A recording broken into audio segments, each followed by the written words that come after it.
কাছে একটা ইনফরমেশন ছিল যে কলেস্টিলিয়া এবং আপনার জোহরি মোড় এরিয়ার দিকে আপনার স্কুটি দিয়ে ঘুরে ঘুরে ড্রাগ সাপ্লাই করছে, একটা গ্যাং আছে ইনভলভ এখানে।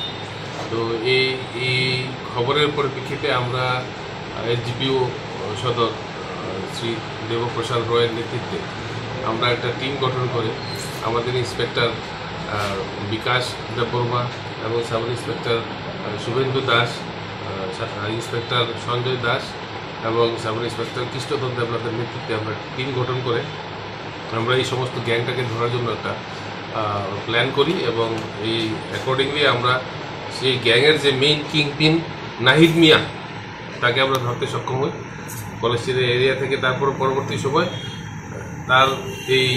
তার কাছ থেকে আমরা হিরোইনের 3টি সব কেস আমরা বরবাদ করি, সিজ করি। সেই স্কুটি দিয়ে ঘুরে ঘুরে আপনার আগরতলা শহরের বিভিন্ন এলাকাতে এই হিরোইন আপনার স্কুল কলেজের বাচ্চাদের বিভিন্ন জায়গাতে সেল করতো। তার সঙ্গে একটা বড় একটা গ্যাং আছে, তাদের ভিতরে কিছু লোক আছে আপনার ফুলতলি এরিয়া, আমতলি এরিয়া এবং আরও কিছু পার্শ্ববর্তী এলাকার লোক আছে যারা এই ড্রাগগুলি সাপ্লাই করে।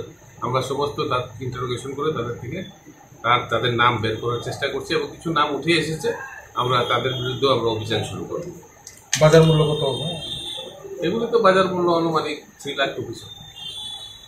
এখন অব্দি কতজন অ্যারেস্ট হয়েছে? একজনই নাহিদ মিয়া অ্যারেস্ট হয়েছে এবং আরো অনেকের নাম বেরিয়ে এসেছে। এটা গ্যাং বললাম না আপনার, এটা যারা নার্কোটিক গ্যাং হিসেবে তারা সাপ্লাই করে গ্যাং এর একজন কিংপিন অ্যারেস্ট হয়েছে, তার বাড়ি জোহরের মোড়ে।